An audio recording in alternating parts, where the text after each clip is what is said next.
return to open session. Roll call, please, Sue. Mr. Gullo? Here. Mr. Luchetti? Here. Mr. Kozel? Here. Dr. Casey? Here. Mrs. Glatz? Here. Mrs. Molinari? Here. At this point in time, we will move on with our agenda. We'll have a presentation by Mr. John Izzo in regards to the agreed upon procedures resolution. Thank you, Ms. Molinari. The board has asked me to present for their consideration a resolution which addresses the findings that were made in the agreed upon procedures report, which we just heard about, and to describe some of the remedial actions that the board has intended to bring about in order to rectify the accounting problems that were reported upon in the AUP. I'm going to go through this in detail, so bear with me. At times I'll try to explain the purpose for some of the language or the meaning, but I'm going to go through every step of this, and I believe this document, as well as the report, will be available on our website by the end of the day tomorrow. So the title of the resolution is Resolution Regarding the Agreed Upon Procedures Report. Whereas this Board of Education of Community High School District 210 has received reports from the administration concerning district revenues derived from 3 bond issues based upon the district voters' approval of a referendum on March 21st, 2006 for capital improvements, including construction and equipping of 2 new high schools and the improvement and equipping of the district's then existing high schools, in which those reports warranted the commission of an agreed upon procedures report, which I'll refer to as the AUP, by an independent accounting firm. Whereas on November 12th of last year, the board authorized the independent accounting firm of Crowe Horwath to conduct such an AUP. Crowe Horwath has now submitted that AUP as requested, whereas the AUP has confirmed that all proceeds from the bond issues and investment earnings thereon were deposited into district's bank accounts and accounted for in the district's funds. And whereas the AUP has not shown evidence of any diversion of such proceeds or interest earnings to any non-school purpose. And I use the word diversion intentionally, and there's the meaning in the law to that. Diversion not for non-school or illegal purposes. That doesn't mean it wasn't sent to the wrong funds and put in the wrong funds, as we'll be describing. Whereas despite these findings, it is also true that certain bond issue proceeds and interest earnings on those proceeds were in fact transferred between district funds or otherwise accounted for in a manner not in accordance with the best practices and without, in some instances, adequate evidence of the board's approval. And whereas the board wishes to clarify and rectify the accounting for those bond sources and uses and attribute those sources and uses to the correct district funds. And whereas among the distinct funds maintained by the district, and I'm going to describe the funds that every school district in Illinois uses. Every school district has several different funds, and they're given a number according to the State Board of Education's rules. So I'm going to refer to the ones that are involved in this report. One is the educational fund. That's Fund 10. That's the biggest fund. That's the one that pays the teachers' salaries, most building supplies. It's sort of the catch-all, the biggest district fund. But there's also a fund for operations and maintenance. That's Fund 20. There's one for transportation purposes. That's Fund 40. There's one for capital projects. That's Fund 60. That's where building bond proceeds are supposed to go. And finally, there's one for fire prevention and safety, Fund 90. Fund 90 is for capital purposes, but specific types of capital purposes. It's supposed to be used for those kinds of improvements done to meet legal safety requirements. It's not supposed to be used for general capital improvements and monies that come in under voter-approved building bonds. Whereas based on the reports from the administration and on the AUP, the board makes the following very specific findings of fact. Okay, on March 21st of 2006, there was a referendum to allow the district to use bonds up to the amount of $225 million and in quotes, to improve the sites of and build and equip 2 new high schools and improve the sites of and alter, repair, and equip Lincoln Way Central and Lincoln Way East school buildings. That's called the project, and that referendum was approved by a majority of the voters. Notice in that definition of what the voters approved, it was for capital improvements, not for general operating expenses. Next finding, that the board subsequently issued 3 series of bonds for the purpose, in whole or part, in financing those capital improvements. First, there was a $52+ million general obligation bonds issued in 2006. Those are the Series 2006 bonds. Secondly, there was $123,190,000 of general obligation bonds issued the next year in 2007. We call those the Series 2007 bonds. And then finally, in 2009, $29,015,000 of general obligation bonds were issued. Now, the 2009 bonds that were adopted pursuant to a board resolution on November 12th of 2009, provided that of that $29 million, $10 million was for building purposes. In other words, the 2009 bonds were a multi-purpose type bond. Only $10 million of the 29 were to be used for building projects. After the payment of the cost of issuance, the district received $10 million from those for building purposes on the 2009 bonds. Specifically, by direction of the Board of Education in its resolution, where it approved the 2009 bonds, the proceeds of the building portion of those bonds was supposed to go to Fund 60. That's the one I described as the Capital Projects Fund. That's the normal course of things, that voter-approved building bonds are supposed to go into Fund 60. Next finding, despite the direction of the board in their 2009 bond resolution, and without any board direction to the contrary, the district's records of accounts currently indicate that the proceeds of the 2009 project bonds were accounted for in Fund 90. Again, Fund 90 is the life safety fund, the wrong fund to put that money in.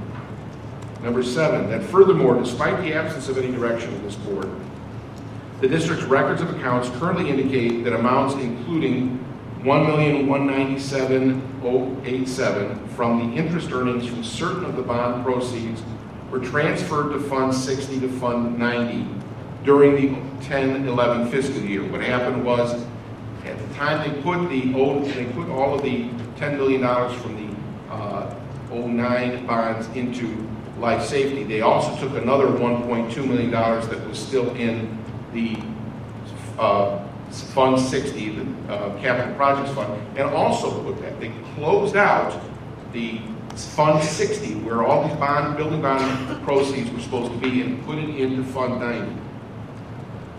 Another finding that the amount of $366,985.75 from the proceeds of the first 2 bond issues, the 06 and the 07 bonds, was spent from Fund 60 for school supplies rather than for capital improvements.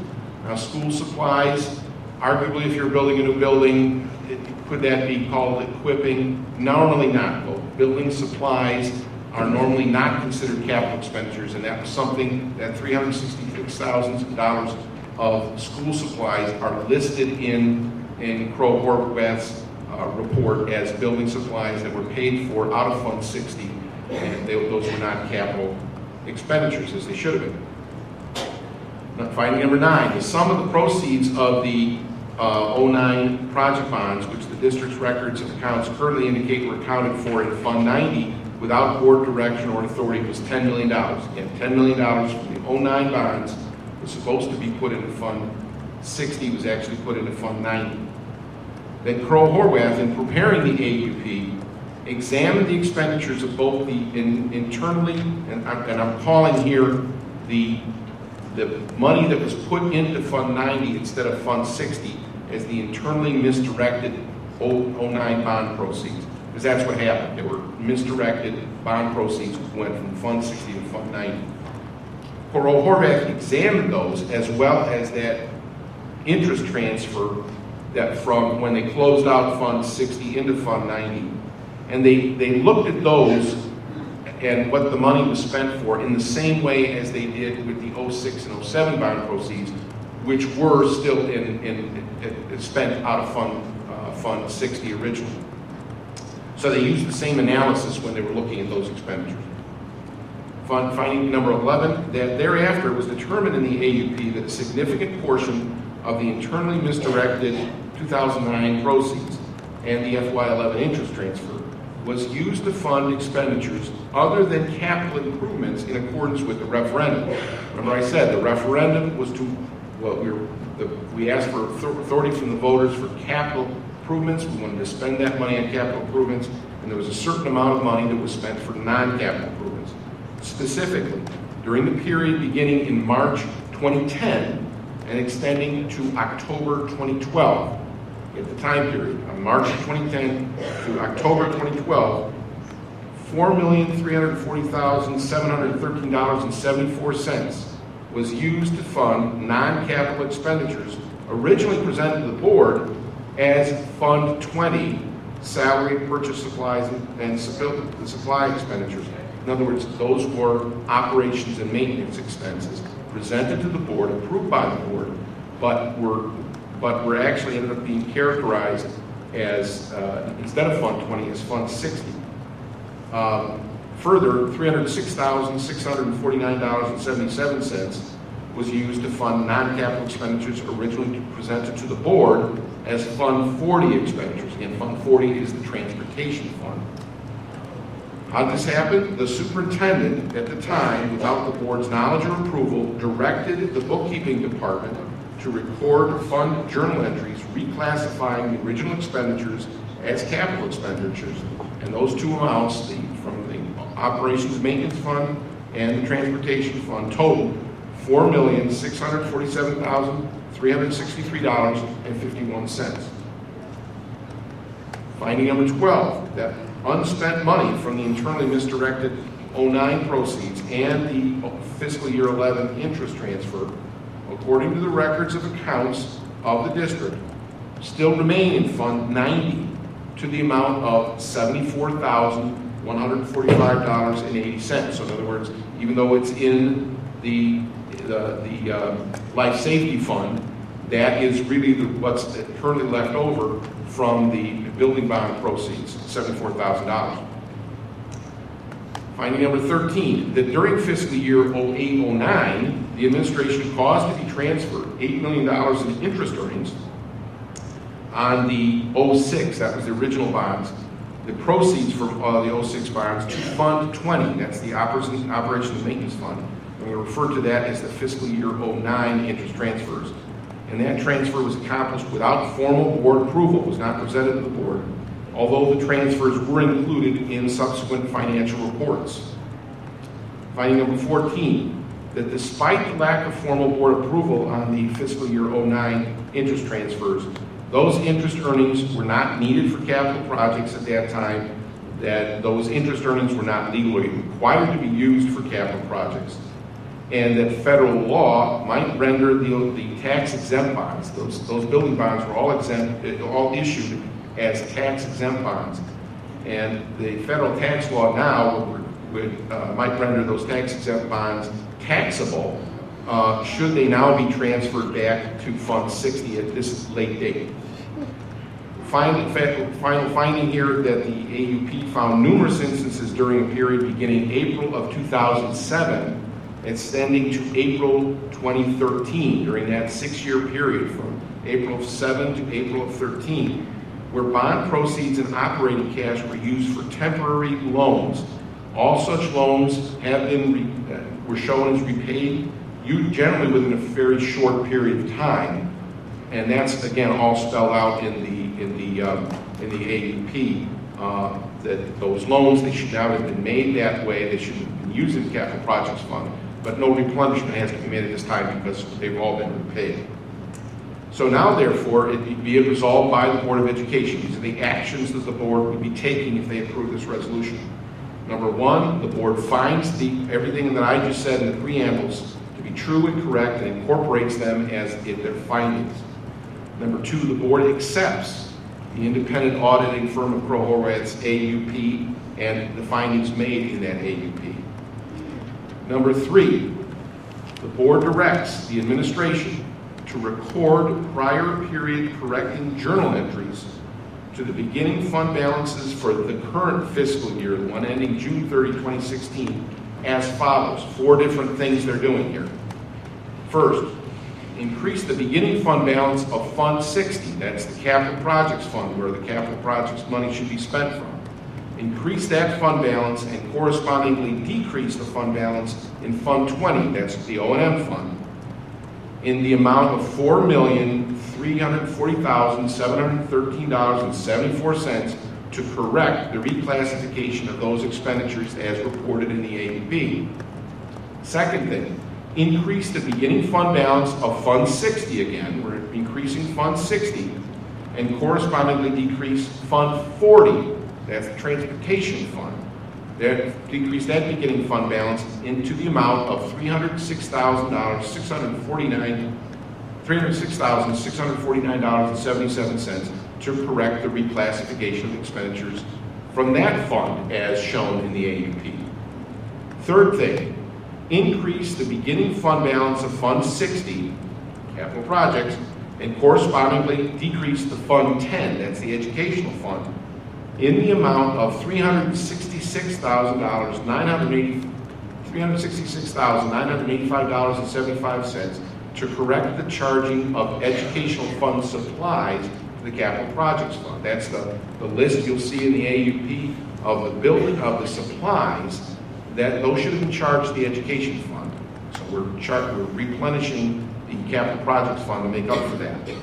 And then finally, within that section, increase the beginning fund balance of Fund 60 and correspondingly decrease the Fund 90 balance. Fund 90 is, you should all know by now, Fund 90 is the life safety fund. That's where these some of these building funds were put mistakenly. And that balance of $74,145.80 to account for the unspent balance of the internally misdirected 2009 proceeds and fiscal year 11 interest transfer.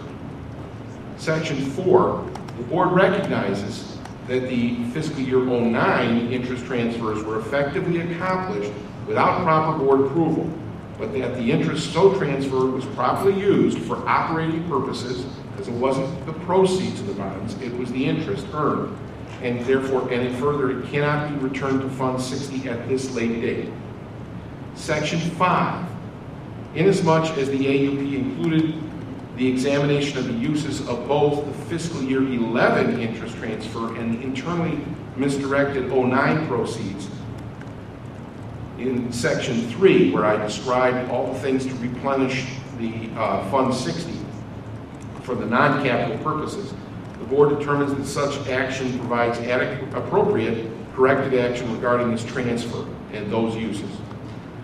Now, Section 6 and 7 going forward, the administration is directed to adopt administrative procedures and to provide training in such procedures aimed at preventing any further instances of improper and unauthorized loans or transfers between district funds, and shall direct the district's auditors, those independent auditors, to include examination of the district's records of accounts and the journal entries to determine whether such improper and unauthorized loans or transfers have taken place.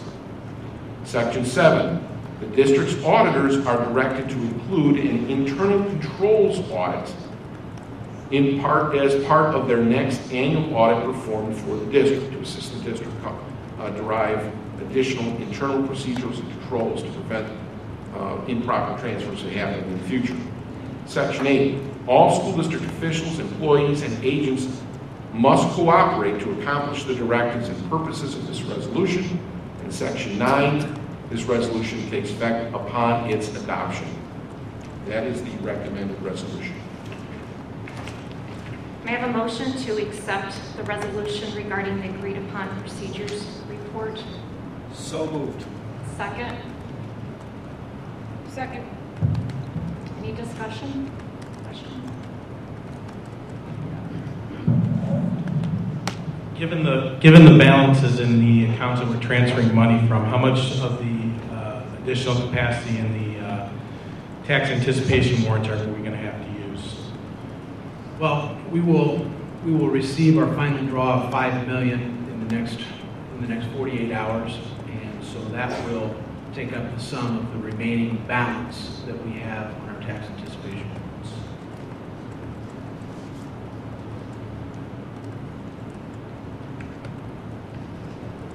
Additional questions?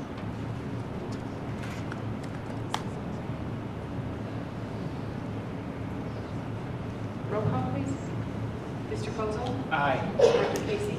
Aye. Mrs. Glatz? Aye. Mr. Lullo? Aye. Mr. Lucetti? Aye. Mrs. Molinari? Aye. Presentation of outstanding invoices.